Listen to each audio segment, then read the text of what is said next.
Hello everyone, welcome to my channel remedial English classes. आज की class में हम एनसीईआरटी सिलेबस क्लास 12th उसका कंपोजिशन पार्ट शुरू करने जा रहे हैं।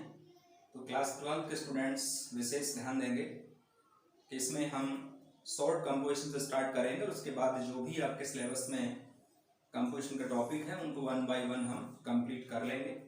जैसे पहला आपका टॉपिक है वो शॉर्ट कंपोजिशन है, उसके बाद में आर्टिकल है, स्पीच है, रिपोर्ट है, ओके, फैक्चुअल डिस्क्रिप्शन है, लेटर राइटिंग है, एप्लीकेशन राइटिंग है, ठीक है।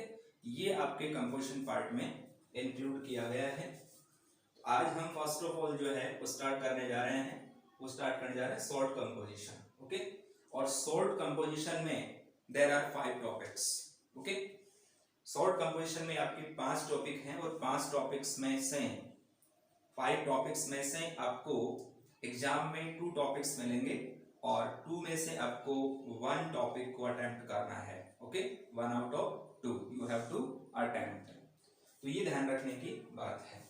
तो यहाँ पर देखिएगा शॉर्ट कंपोजिशन और उसमें कौन कौन से टॉपिक आते हैं उनकी जानकारी आपको सबसे पहले होनी चाहिए। फर्स्ट जो टॉपिक है वो होता है एडवर्टीजमेंट, इसके बाद में नोटिस के बाद में ड्राफ्टिंग पोस्टर्स, इसके जस्ट बाद में है डिस्क्रिप्शन ऑफ आर्गुमेंट्स फॉर और against, description of arguments for और अगेंस्ट। फॉर मींस पक्ष में, अगेंस्ट का मतलब विपक्ष में, ओके। और उसके जस्ट बाद में है इनफॉर्मल रिप्लाईज, किसका? एक्सेप्टिंग और डिक्लाइनिंग इन्विटेशंस। एक्सेप्टिंग और डिक्लाइनिंग जो इन्विटेशंस हैं उनका आपको क्या करना है? रिप्लाई करना है। तो ये आपके सिलेबस में शॉर्ट जो कंपोजिशन है उसमें कितने टॉपिक्स हैं? देयर आर 5 टॉपिक्स और इन 5 टॉपिक्स में से एग्जाम में कितने टॉपिक्स आने हैं? 2 टॉपिक्स आने हैं और you have to attempt only 1 topic in your examination. इसके जस्ट बाद में हम जो है 1 बाय 1 इनका स्टडी करेंगे। तो फर्स्ट ऑफ ऑल जो है आज हम स्टडी करने जा रहे हैं एडवर्टीजमेंट्स। एडवर्टीजमेंट्स के टाइप्स क्या होते हैं, ठीक है, और इसको फ्रेम करने से पहले आपको किन किन चीजों की आवश्यकता पड़ती है, कौन कौन सी रिक्वायरमेंट्स जो हैं वो होती हैं या रिक्वायर्ड डिटेल्स कह सकते हैं इनको, वो कौन कौन सी होती हैं, ये भी हमें ध्यान रखना होता है, ओके। तो देखिएगा फर्स्ट ऑफ ऑल हम स्टडी करेंगे एडवर्टीजमेंट्स के बारे में। और एडवर्टीजमेंट्स जो हैं देयर आर 2 टाइप्स, ओके। एक तो होता है क्लासिफाइड, जिसको हम हिंदी में कहते हैं वर्गीकृत विज्ञापन, ओके। और दूसरा होता है डिस्प्ले, या जिसको हम क्या कह सकते हैं? जनरल भी कह सकते हैं। क्या कह सकते हैं? जनरल डिस्प्ले या फिर जनरल एडवर्टीजमेंट। इसमें जो है क्लासिफाइड में क्या आता है? Related to sale and service, कोई भी बिक्री से रिलेटेड होता है या कोई भी सर्विस जो होती है, सेवा या किसी प्रकार की सेवा हो सकती है, वो एडवर्टीजमेंट किस में आता है? वो आता है आपका क्लासिफाइड में, ओके। बाकी धीरे धीरे हम जैसे जैसे ऐड करेंगे 1 बाय 1 क्वेश्चन लेंगे, पहले क्वेश्चन के आधार पर हम जो है ऐड भी फ्रेम करेंगे तो आपको और अच्छे तरह क्लियर हो जाएगा, ओके। इसके बाद डिस्प्ले एड में क्या क्या आता है? देखो लोकल मतलब थोक विक्रेता जो होते हैं, रिलेटेड टू मर्चेंट्स जो हैं उनके लिए, रिटेल मींस खुदरा या फुटकर, ओके। और नेशनल एड्स, राष्ट्रीय लेवल के या राष्ट्रीय स्तर के जो एड्स आते हैं वो किस में आते हैं? एडवर्टीजमेंट्स, वो इसमें डिस्प्ले एड में आते हैं। तो ये हालांकि एग्जाम में नहीं पूछते हैं ऐसी बात, लेकिन हमें इसका जो प्रिम्बल है, उसकी जो प्रस्तावना है उसके बारे में पता होना चाहिए कि इस प्रकार के एड में क्या लिखा जाता है, इस प्रकार के एड में जो है हमें कौन कौन सी डिटेल है वो डालनी है, इसका हमें पता होना चाहिए। इसलिए मैं आपको ये बातें बता रहा हूँ कि इसमें क्लासिफाइड एड में तो क्या आता है या क्लासिफाइड एड कौन से होते हैं, ओके। और डिस्प्ले या जनरल एड्स क्या होते हैं, क्योंकि इसका हमें कॉन्सेप्ट क्लियर होना चाहिए। जब तक कॉन्सेप्ट क्लियर नहीं होता है, रटने वाली जो प्रवृत्ति है, रटने वाली जो आदत है वो आजकल नहीं चलती है। जितना आपका कॉन्सेप्ट क्लियर होगा एग्जाम में आपको उतने ही अच्छे मार्क्स मिलने वाले हैं, आपकी स्कोरिंग बहुत शानदार होने वाली है। इसलिए आपको क्या कॉन्सेप्ट क्लियर करना है। Is that clear? इसके बाद में हमारा सबसे पहला जो ऐड आता है वो आता है मैट्रिमोनियल्स, मीन्स वैवाहिक विज्ञापन। क्या कहते हैं इसको हिंदी में? वैवाहिक विज्ञापन। तो ये हमें सबसे पहले स्टडी करना है, ये वैवाहिक विज्ञापन। और वैवाहिक विज्ञापन में हमें किन किन चीजों की आवश्यकता होती है वो हमें स्टडी करनी है। ओके, तो यहाँ देखिएगा नेसेसरी डिटेल्स। क्या स्टडी करने जा रहे हैं हम? Necessary details. इसमें किन किन डिटेल्स की हमें जरूरत होती है वो हमें यहाँ पर स्टडी करना है। तो देखिए इसमें मैट्रिमोनियल्स जो एड्स हैं, जिसको हम क्या कहते हैं? वैवाहिक विज्ञापन कहते हैं। उसमें हमें नेसेसरी डिटेल्स की आवश्यकता होती है, आवश्यक जो भी विवरण हैं कि एक मैट्रिमोनियल एड जो हम लिखेंगे एग्जाम के अकॉर्डिंग, उसमें हमें किन किन चीजों की आवश्यकता पड़ेगी। अगर ये पिक्चर, ये ग्राफ हमारे माइंड में रहेगा तो डेफिनेटली हम वो एड बहुत अच्छी तरह से फ्रेम कर पाएंगे।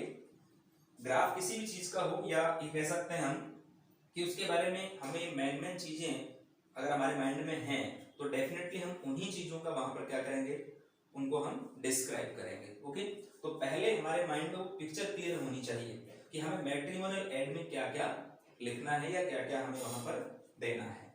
तो सबसे पहले मैट्रिमोनियल एड में जो है, चाहे वो लड़की हो या लड़का हो, बॉय एंड गर्ल्स जो भी है जिनकी शादी होने जा रही है, हमें क्या करना है? एज का पता होना चाहिए। ओके, हमें एज की मेंशन करनी होती है। उम्र, कास्ट, जाति का ही पता होना चाहिए कि वहां पर हमें जाति भी डिस्क्राइब करनी पड़ेगी।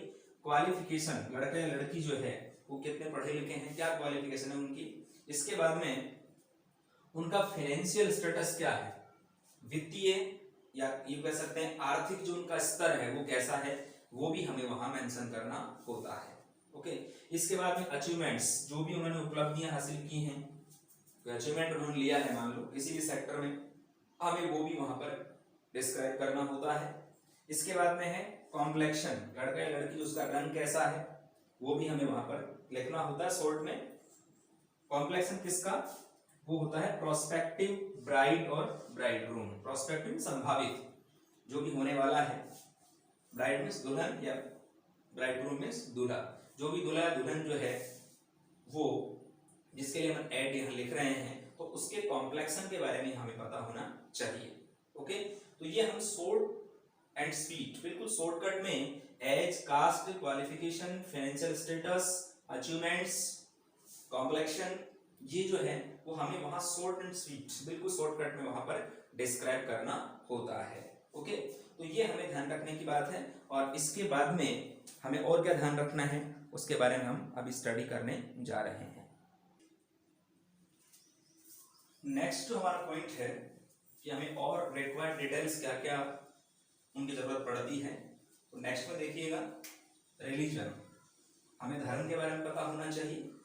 इसके बाद में वर्किंग कंडीशन, काम करने की उसकी स्थिति कैसी है, लड़का है या लड़की है तो उसका वर्किंग कंडीशन हमें पता होना चाहिए। इसके बाद में अपीयरेंस, अपीयरेंस मींस क्या होता है? सुंदर है, लड़की है तो ब्यूटीफुल और लड़का है तो हैंडसम, ये भी कंडीशन आजकल रिक्वायर्ड होती हैं। इसके जस्ट बाद में हाइट, लड़का या लड़की जो हाइट है वो कितनी है वो हमें वहां पर मेंशन करनी होती है। किसकी? अब डिजायर्ड लाइफ पार्टनर, जो भी आपका डिजायर्ड लाइफ पार्टनर है या जिसको आप लाइफ पार्टनर बनाना चाहते हैं उसकी हाइट कितनी है, ये सब चीजें मस्ट होती हैं। इसके बाद नेक्स्ट जो नंबर है उसमें नेचर ऑफ मैरिज, मैरिज है वो कैसी करेंगे, कब करेंगे, किस प्रकार मैरिज का एक नेचर कैसा होना चाहिए, उसकी प्रकृति कैसी, उसका टाइप कैसा है। तो इसमें क्या आता है, जैसे अर्ली मैरिज जल्दी करनी है या फिर लेट करनी है।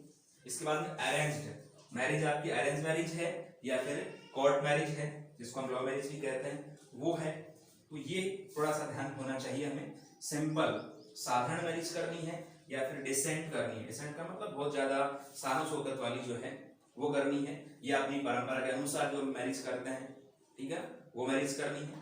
तो ये बातें हमें थोड़ा सा हमारे माइंड में क्लियर होनी चाहिए ताकि हम जो भी मैरिज का टाइप है वो वहां पर हम शॉर्टकट में वहां लिख सकें एग्जाम के अकॉर्डिंग। इसके बाद में लास्ट में आपको लिखना होता है कॉन्टैक्ट नंबर, ठीक है ना। जो भी ऐड वहां दे रहा है या ऐड आप लिख रहे हैं, किसके लिए ऐड डाल रहे हैं, लड़की की तरफ से है या लड़की की तरफ से है, जिससे कांटेक्ट करना है, ओके, उसका कांटेक्ट नंबर होना चाहिए, साथ में एड्रेस होना चाहिए, अगर ईमेल एड्रेस है तो वो भी होना चाहिए। इसके अलावा ये अगर नहीं है तो पोस्ट बॉक्स नंबर, इनमें से कोई भी एक जो चीज है, ठीक है ना, इसमें से ईमेल और पोस्ट बॉक्स में से एक आपको वहां पर मेंशन करनी है। कॉन्टैक्ट नंबर कंपलसरी है, एड्रेस कंपलसरी है, ओके।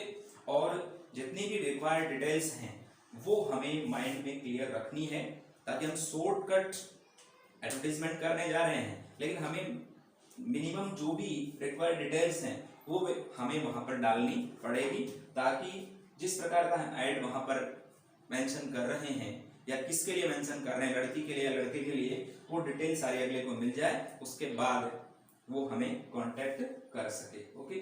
तो ये हमने एक प्रिम्बल तैयार किया है, इसका एक यूं कह सकते हैं प्रस्तावना तैयार की ऐड की, ओके। तो ये हमारे माइंड में बिल्कुल क्लियर होना चाहिए। फिर उसके बाद में एग्जाम में मैट्रिमोनियल रिलेटेड कोई भी अगर ऐड आता है तो हम उसको इजीली कर सकते हैं। तो ये पिक्चर आप माइंड में रखिए, ओके। तो नेक्स्ट क्लास में हम जो है एक एग्जांपल लेकर के और ये सब रिक्वायर्ड डिटेल हैं वो उसमें डालते हुए हम ऐड को फ्रेम करेंगे, और आपको गारंटी इस चीज की कि आप बिल्कुल एक ही ऐड में आपको मैट्रिमोनियल रिलेटेड जो ऐड है वो अच्छी तरह समझ में आ जाएगा, चाहे वो ब्राइड का हो और चाहे वो ब्राइड ग्रूम का हो। अगर एक ऐड आपको समझ में आ गया, चाहे वो ब्राइड का है या ब्राइड ग्रूम का है, तो आपके दोनों ऐड तैयार हो जाएंगे, नो प्रॉब्लम, क्योंकि इसमें नॉर्मल चेंज करने होते हैं। बहुत ईजी टॉपिक है एनसीईआरटी के सिलेबस के अकॉर्डिंग, तो आपको ये टॉपिक अभी से तैयार कर लेने हैं, ताकि धीरे धीरे आप जो है टॉपिक तैयार करते चलेंगे तो आपका सिलेबस बहुत इजीली हो जाएगा, ओके। क्योंकि आपने सुना है कि धीरे धीरे रे मना धीरे सब कुछ होई, माली सींचे सोगढ़ा ऋतु आए फल होई। तो आपको हर काम धीरे धीरे करना है, तसल्ली से करना है, तो आराम से टाइम जो है एग्जाम का जब टाइम आएगा तब तक आपका हर मैटर जो है वो बिल्कुल नीट एंड क्लीन बहुत अच्छी तरह से क्लियर हो जाएगा, और किसी प्रकार की हेडेक आपको एग्जाम में नहीं होने वाली है, ओके। तो मिलते हैं नेक्स्ट क्लास में ऐड के टॉपिक के साथ में विद क्वेश्चन, और उसके साथ में आंसर हम फ्रेम करेंगे।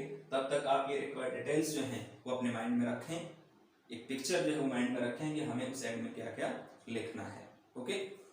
स्वस्थ रहिए, मस्त रहिए और अपनी स्टडी में व्यस्त रहिए। जय हिंद, जय भारत, वंदे मातरम।